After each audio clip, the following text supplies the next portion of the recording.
Assalamualaikum warahmatullahi wabarakatuh. Alhamdulillah wassalatu wassalamu ala rasulillah amma ba'd. Apa kabar anak-anak? Semoga tetap dalam keadaan sehat dan semangat. Jumpa lagi dalam pelajaran kita kali ini, PPKN, Pendidikan Pancasila dan Kewarganegaraan. Mari kita buka pelajaran kali ini dengan membaca basmalah. Bismillahirrahmanirrahim. Baik, kali ini kita akan mempelajari bab pertama, pertemuan pertama, pelajaran pendidikan Pancasila dan Kewarganegaraan kelas 8 semester gasal, yaitu memahami kedudukan dan fungsi Pancasila. Silakan kalian buka LKS di halaman 2.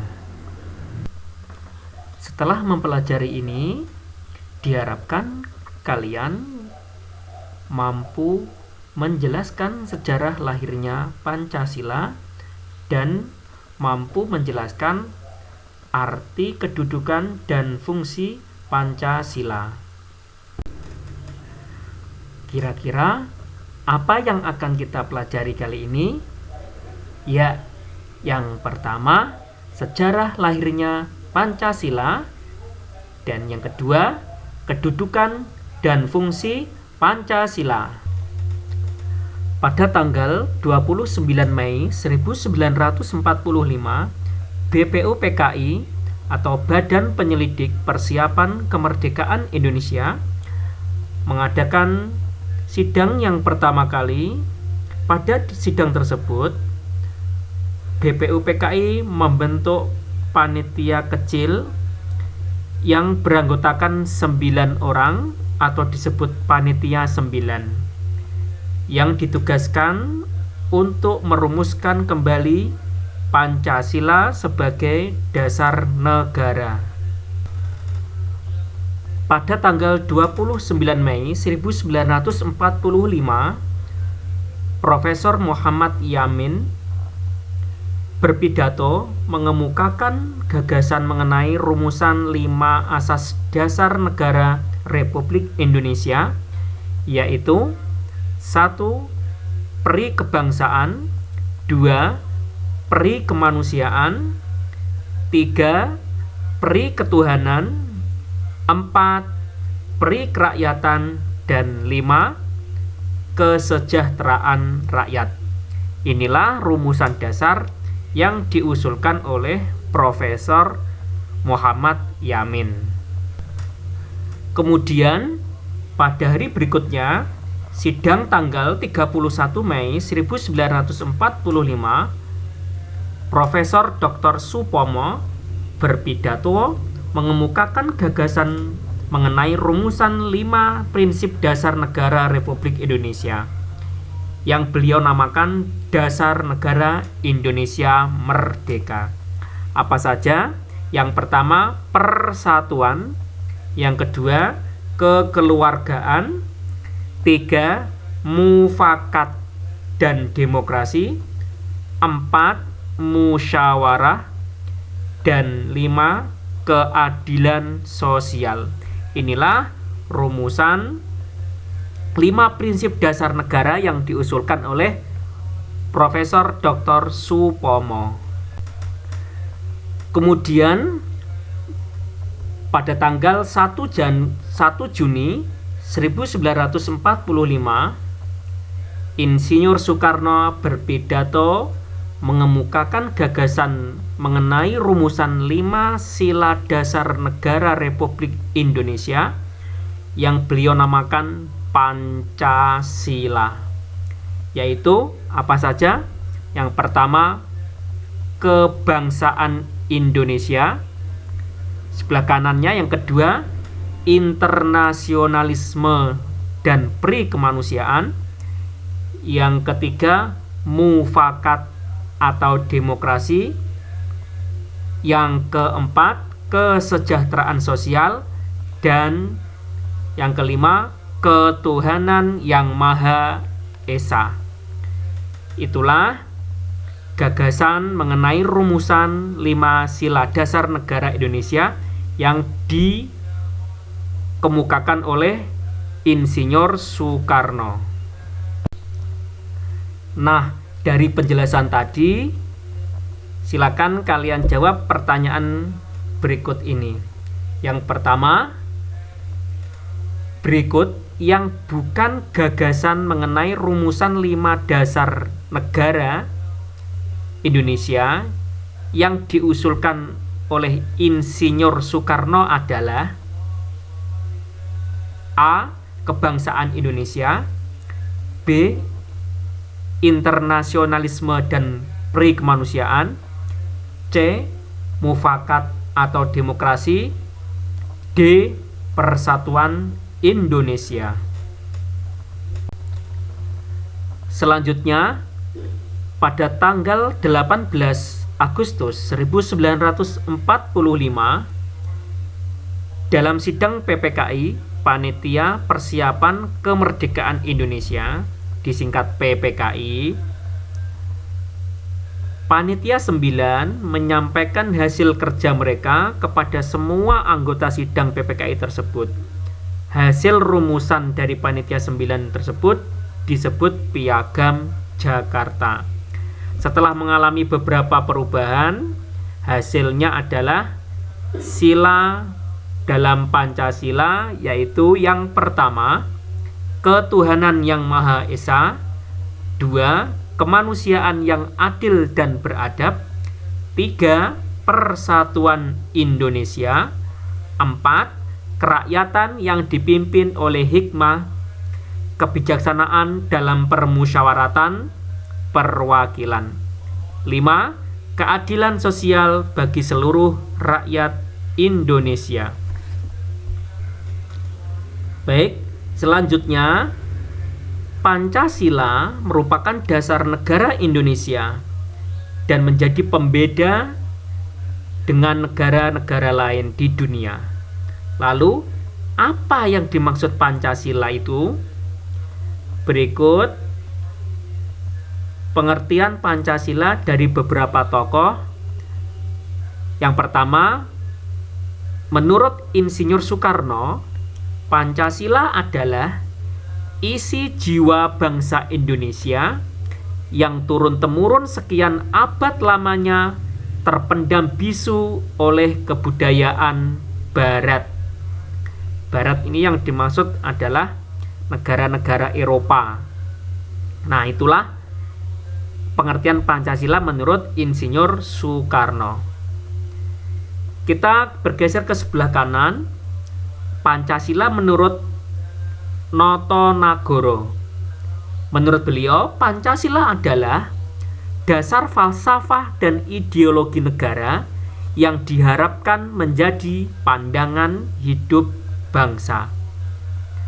Kemudian bagian bawah kiri, Pancasila menurut Muhammad Yamin adalah panca artinya 5, sila berarti sendi, asas, dasar, atau peraturan tingkah laku yang penting dan baik.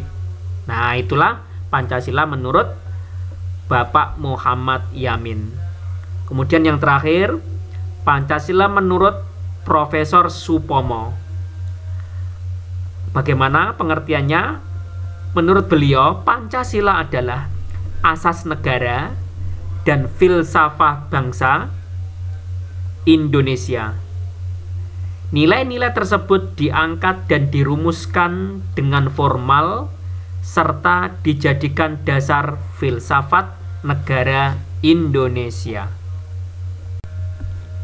Kemudian, dari penjelasan tersebut, pertanyaan kedua, Pancasila adalah isi jiwa bangsa Indonesia yang turun-temurun sekian abad lamanya terpendam bisu oleh kebudayaan Barat.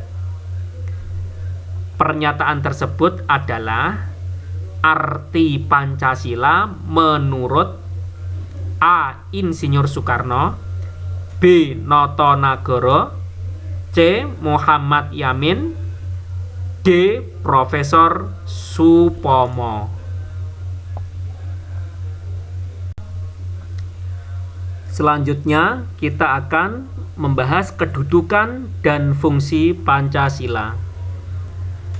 Dasar negara adalah suatu hal yang sangat penting dalam sebuah negara.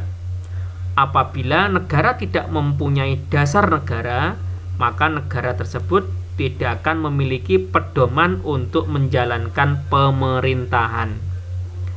Ada banyak paham dan pandangan tentang dasar negara yang akan digunakan oleh bangsa Indonesia saat itu. Akan tetapi, para pendiri bangsa lebih memilih Pancasila sebagai dasar negara. Berikut fungsi dan kedudukan Pancasila. Yang pertama, Pancasila sebagai jiwa bangsa Indonesia. Yang kedua, Pancasila sebagai kepribadian bangsa Indonesia.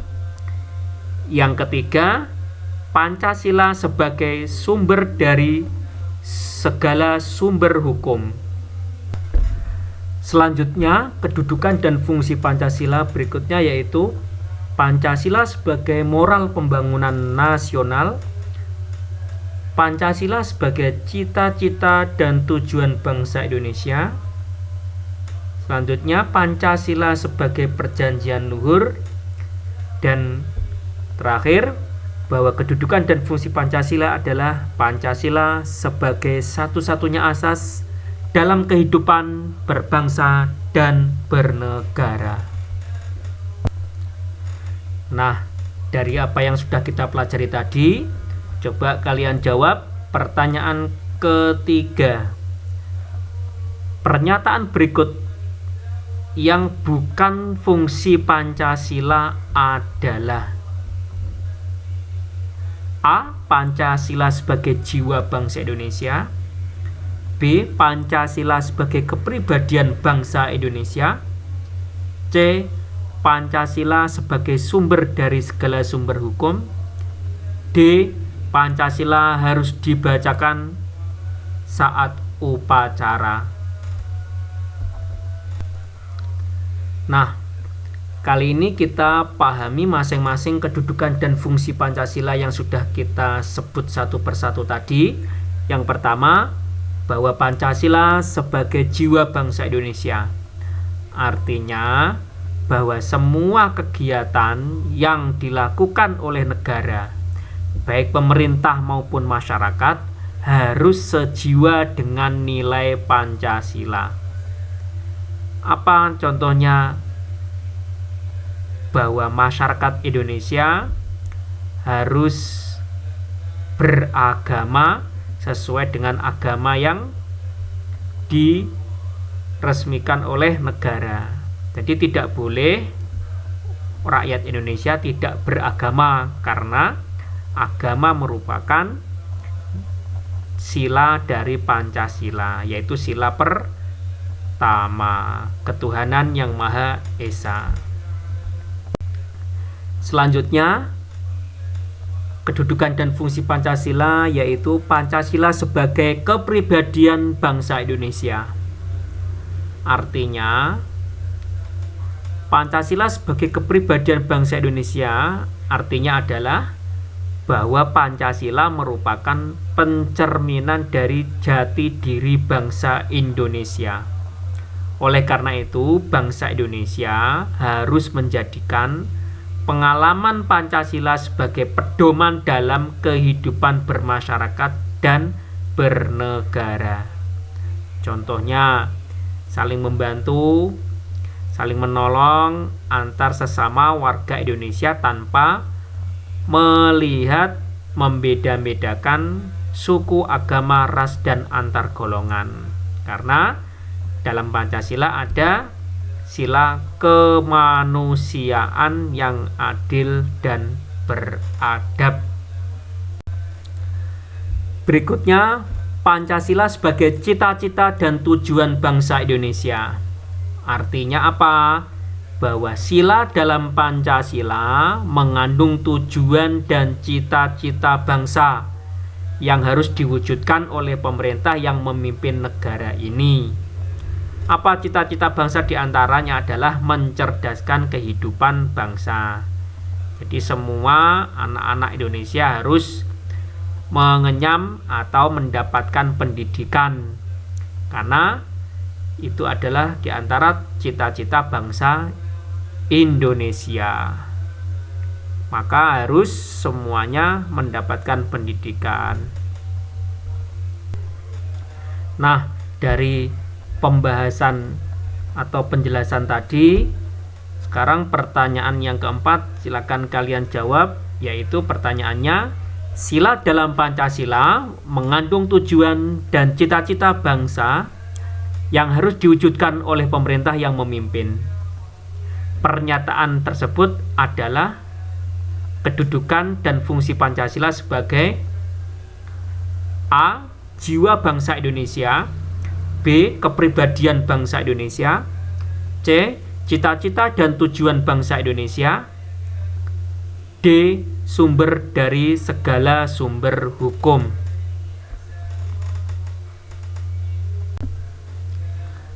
Berikutnya, kedudukan dan fungsi Pancasila, yaitu Pancasila sebagai sumber dari segala sumber hukum. Artinya apa? Bahwa sila-sila yang ada di dalam Pancasila 1-5 harus menjadi dasar utama untuk membuat aturan atau pasal dalam hukum.